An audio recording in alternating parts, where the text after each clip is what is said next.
నిజామాబాద్ జిల్లాలోని అతి పవిత్రమైనటువంటి ఆలయం శ్రీ పెద్దమతల్లి ఆలయంలో ఉన్నాం. ఇక్కడ మనకి ముబారక్ నగర్లో కొలువుతీరి ఉన్న ఇక్కడ ఆలయానికి అయితే మనం వచ్చినాం. అమ్మవారి దర్శనానికి చాలామంది వివిధ జిల్లాల నుంచి, దాంతోపాటు చుట్టుపక్కల గ్రామాల నుంచి కూడా చాలా పెద్ద మొత్తంలో వచ్చే అవకాశం ఉంటుంది. సో ఆషాఢ మాసం ప్రారంభం నుంచి ఆషాఢ మాసం చివరి రోజు వరకు కూడా బోనాల పండుగ చాలా అంగరంగ వైభవంగా జరుగుతూ ఉంటుంది. హైదరాబాద్లో ఏ రకంగా అయితే చాలా పెద్ద మొత్తంలో బోనాల జాతర జరుగుతుందో, సో అదే రకంగా తెలంగాణ, ఆంధ్రప్రదేశ్లోనే రెండవ స్థానంలో ఉన్నటువంటి జిల్లా మన ఇందూరు జిల్లాలో బోనాల జాతర కూడా అదే రకంగా జరుగుతూ ఉంటుంది. సో ఇక్కడ ఈ ఆలయం నుంచి ప్రతి ఏటా కూడా బోనాల పండుగ చాలా అంగరంగ వైభవంగా జరుగుతూ ఉంటుంది. సో ఎప్పుడు జరుగుతూ ఉంది, ఎప్పుడు ఈ బోనాల జాతర గురించి ఇదంతా ప్లాన్ చేశారు అనే దాని గురించి మనతో మాట్లాడడానికి ఆలయ ధర్మకర్త గారు ఉన్నారు, కిషన్ గారు ఉన్నారు, వారితో మాట్లాడదాం. జై శ్రీరామ్, శ్రీమాతే నమః. ఎలా ఉన్నారండి? సో బోనాల జాతర గురించి మాట్లాడుకుంటే ఎవ్రీ ఇయర్ చాలా పెద్ద మొత్తంలో చేస్తారు అని చెప్పేసి మేము వింటూనే ఉన్నాం, చూస్తూనే ఉన్నాం. సో ఈసారి ఏ రకంగా ప్లాన్ చేశారు? ఈరోజు చాలా పెద్ద మొత్తంలో మన కాకినాడ నుంచి వాళ్ళు వచ్చేస్తారు. బోనం చేసేవాళ్ళు రంగరంగ వైభవంగా అమ్మవారి 9 అవతారాలు, ఒక 15 మెంబర్స్ వస్తారు. పోతరాజులు మరియు అమ్మవారి అవతారాలు వేసేవాళ్ళు చాలా రంగరంగ వైభవంగా జరుగుతుంది. ఓకే, సో వీళ్ళు అమ్మవారి అవతారాల్లో అంటే ఎట్లాంటి అవతారాలు వేస్తూ ఉంటారు? దాదాపు 15 మంది అని అంటా ఉన్నారు మీరు. 9 మంది 9 అవతారాలు అమ్మవారి అవతారాలు వేస్తారు. మిగతా వాళ్ళు పోతరాజులు వీళ్ళు ఉంటారు. మొత్తం 15 మెంబర్స్ వాళ్ళు అమ్మవారికి సంబంధించిన అవతారాలు వాళ్ళకు కూడా ఏ అవతారమైన అమ్మ సంకల్పంతో వాళ్ళు వేస్తారు. అంటే ఎవ్రీ ఇయర్ ఈ బోనాల పండుగ రోజే అమ్మవారి రోజు ఏదైతే శుక్రవారం రోజు చాలా పవిత్రంగా ఇక్కడ పూజాది కార్యక్రమాలు జరుగుతూ ఉంటాయి. దాంతోపాటు అదే రోజు మీరు బోనాల పండుగ పెట్టుకోవడానికి గల కారణం ఏంటి? ఆ రోజు అంటే అమ్మవారి సంకల్పం ఒకటి, శుక్రవారం అమ్మవారి రోజు, ఆ రోజు అందుకని ప్రత్యేకంగా. మరి ఒకటి ఏంటంటే ఆనాడు రంగంలో అమ్మవారికి ఎవ్రీ ఇయర్ ఇంత మంచిగా చేస్తా ఉన్నారు. ఎక్కడెక్కడి నుంచి భక్తులు వచ్చే అవకాశం ఉంటది? ఎన్ని వేల మంది వచ్చే అవకాశం ఉంటది అండి? ఒక 5000 మెంబర్స్ అనుకుంటున్నాం. ఈ చుట్టుపక్కల నుంచి, అక్కడి నుంచి, ఇక్కడ నుంచి వస్తారు. ఈ అమ్మవారి భక్తులు ఎవరెవరు ఉంటారు, ఎవరైతే పోవాలనుకుంటారో వాళ్ళు వచ్చేస్తారు. అట్లా ఆ రోజు మరి అన్నదాన కార్యక్రమం ఉంటుంది, అమ్మవారి ప్రసాదం, బోనం ప్రసాదం అవి ఉంటాయి. ఆ భక్తులు ఈ అమ్మవారు. సో అమ్మవారి భవిష్యవాణి వినడానికి కూడా చాలా పెద్ద మొత్తంలో వస్తూ ఉంటారు. అంటే మీరు ఎక్కడి నుంచి ఈ బోనాల జాతర అనేది, బోనాల పండుగని ప్రారంభిస్తూ ఉన్నారు? ఎప్పుడు అమ్మవారి తుది ఘట్టానికి మనం చేరుకుంటాం అనే దాని గురించి? ఎర్లీ మార్నింగ్ 8:30 నుంచి స్టార్టింగ్.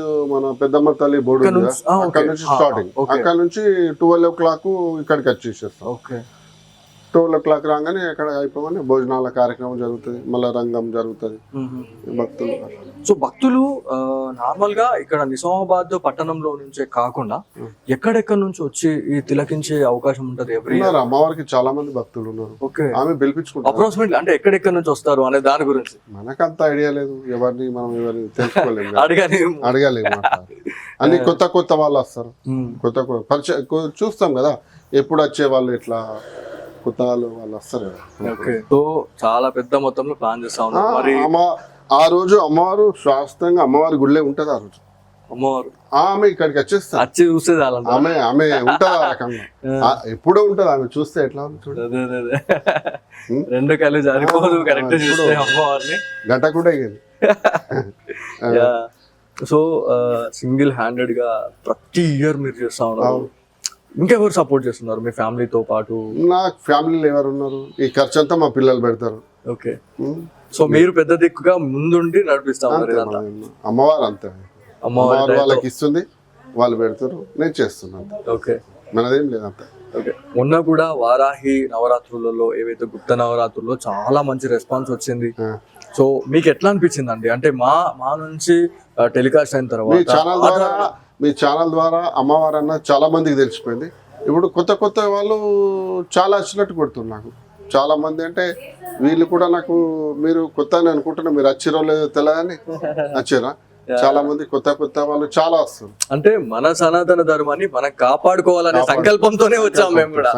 సో అది అంటే పురాతన దేవాలయాలే కావచ్చు, లేకపోతే ఇట్లా కొలువుదీరి ఉన్నటువంటి అమ్మవారి దేవాలయాలు ఏవైతే ఉన్నారో వాళ్ళన్నిటినీ కూడా మన సనాతన ధర్మంలోని హిందూ బంధువులకి చూపించాలనే ఒక సంకల్పంతో మాత్రమే ఈ ప్రోగ్రామ్ అనేది పెట్టడం జరిగింది. సో ఫైనల్ గా 18th డేట్ న శుక్రవారం రోజున ఏ టైంలో ఎవరైతే భక్తులు వచ్చే వాళ్ళు ఉంటారో పూజ సామాగ్రి కావచ్చు, లేకపోతే బోనానికి సంబంధించి ఏవైతే తెచ్చుకోవాలనుకునే వాళ్ళు, సో వాళ్ళకి ఏమైనా డీటెయిల్ చెప్పండి. డీటెయిల్ ఏముంది, ఇంటి నుంచి కింద బోనం తెచ్చినా సరిపోతుంది, చిన్న బోనం తెచ్చినా సరిపోతుంది.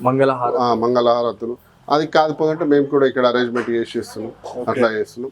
కానీ ఇక్కడ అమ్మవారు నేను భక్తులకు తెలియజేయమనగా నా సర్వస్వం అమ్మవారికి సమర్పించుకున్నాను, నా ఆస్తులు మొత్తం. ఎందుకు అంటే ఆమె నాకు కల్పించింది అంతే, నేనున్నా నీకు అంతే, ఈ జన్మకి ఇంకేం కావాలా. నా కోట్ల ప్రాపర్టీస్ అమ్మేసుకున్నా మొత్తం. దేని గురించి చాలా బాధపడ్డట్టున్నా, చాలా బాధ, చాలా అంటే చాలా బాధ. నాకు లాస్ట్ కు తినడానికి కూడా లేకుండా అయిపోయారు, ఆ పరిస్థితి వచ్చేసి. ఇప్పుడు అమ్మవారు మిమ్మల్ని అంతే, అమ్మవారు ఏమున్నా అంతే. అంటే ఇదంతా ఒక పరీక్ష లాగా అనుకోవచ్చా? దుష్ట శక్తులతో ఎన్నో పరీక్షలు ఎదుర్కొన్నారు మీరు. అంతే, ఓకే. అంతా అమ్మవారు. సో ఫైనల్ గా అమ్మవారు ఇక్కడ కూర్చున్నారు, అమ్మవారు నేనున్నా అని చెప్పేసి కొన్ని వేలాది మందికి, మన హిందూ బంధువులందరికీ ఇప్పుడు అమ్మవారి ఆజ్ఞ ఇవాళ దర్శనం ఇస్తా ఉన్నారు. అమ్మవారి ఆజ్ఞ గురించి చెప్పండి. అమ్మవారి ఆజ్ఞ ఇప్పుడు ఎగ్జాంపుల్ ఇక్కడ వర్క్ బాగా చాలా నడిచేది ఉంది, ఇవన్నీ చేసేది ఉంది. ఆమె ఆజ్ఞ ఇస్తే ఒక రోజు 2 రోజులలో అయిపోతుంది. ఆమె ఆజ్ఞ నేను అవసరం ఉన్నప్పుడే చేయించుకుంటాను, నువ్వు బస్ నా ఆజ్ఞ లేని ఇది చేయొద్దని చెప్తుంది. అంతే మా నమ్మకం, అంతే. నాకు మనసుకి ఏదన్నా అనిపించిందంటే ఆమె ఆజ్ఞ ఇచ్చినట్టే, అంతే. సూపర్. ఆమె మా తల్లిని ఎట్లా చూసుకుంటాము, మా కన్న తల్లిని ఎట్లా చూసుకుంటాం, ఆమెను ఎట్లా చూసుకుంటాం అట్లా. కిషన్ గారు, సో ఇది మొత్తానికి ఎవ్రీ ఇయర్ కూడా బోనాల పండుగ శ్రీ పెద్దమ్మ తల్లి ఆలయం, దాంతోపాటు ముబారక్ నగర్లో కొలువైనటువంటి శ్రీ పెద్దమ్మ తల్లి ఆలయంలో అంగరంగ వైభవంగా ఈ బోనాల జాతర జరుగుతూ ఉంటుంది.